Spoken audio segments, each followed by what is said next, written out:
So good evening. Thank you all for coming out. We want to tell you about an incident that started at a local boat ramp very close to where we are about 6 o'clock this evening. And Chief Parker is going to give you the details of the investigation so far. Chief. Thank you, Sheriff. So good evening. Like the Sheriff said, tonight at just about 6 o'clock p.m. over at the Dutton Island Preserve boat ramp, there was a couple here. They're out of town from Georgia. They were just down here fishing. And I guess what they do on their days off, they pick different places to go fish.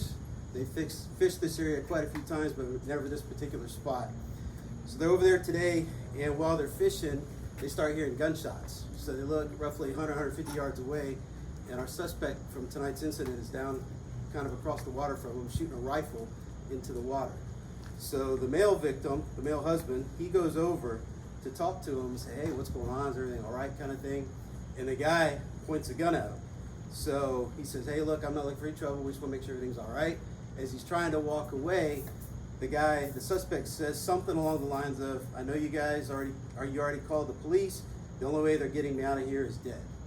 So as the victim continues to walk away, he hears more gunshots. And then he realizes the pier next to him, like at his feet, it's splintering. A lot of the shots are hitting the wood at his feet and splintered up. So he turns around and the guy stops shooting and they start talking again. During that conversation, it kind of de-escalates, and the victim says, hey, I'm thirsty, do you have any water? They say, we don't have any water, but we got some Gatorade. So the wife brings the Gatorade over, and as the male victim goes to hand the Gatorade to him, the suspect points the rifle up at his head.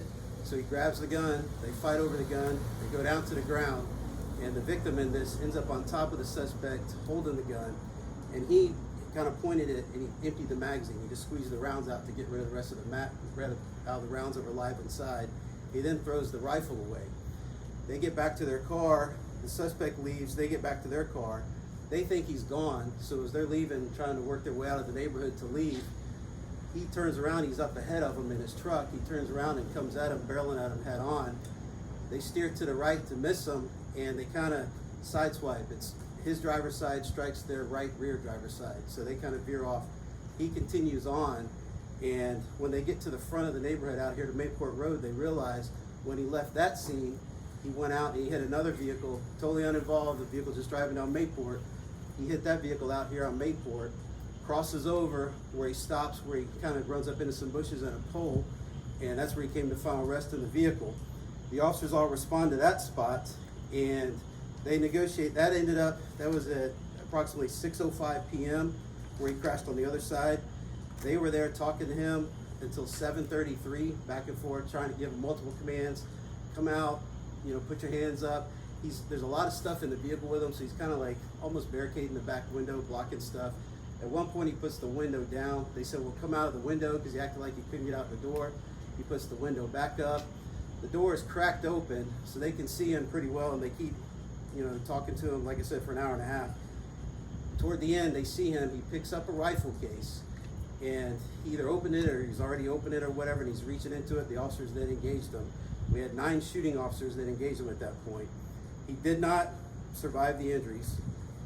So like I said, the 9 officers involved, you guys have already provided the information, so you have all that with the proper spellings and everything. He did not survive his injuries. This was our 14th officer-involved shooting of the year.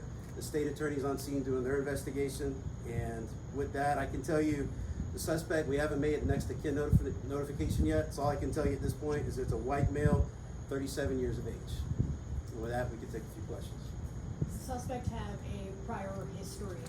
So all we found so far, this is still what they're looking into, all we found so far is just traffic infractions and a criminal mischief. That's all we found so far.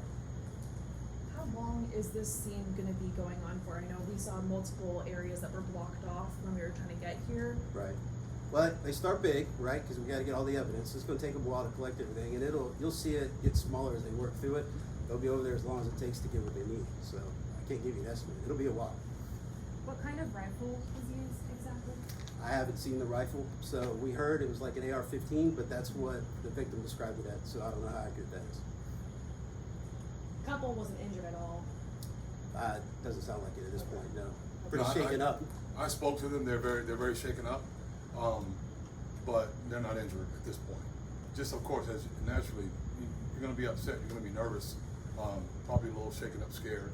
But they seem to be in pretty good spirits when they were leaving. The other car that was involved, are they okay as well? Any injuries? I haven't heard. I think they were checked out, but I don't know if they were transported or not. So it's the vehicle out of the intersection. It was a good impact, so I'm sure they'll get checked out for sure. Thank you, Sheriff. All right, thank you. Thanks.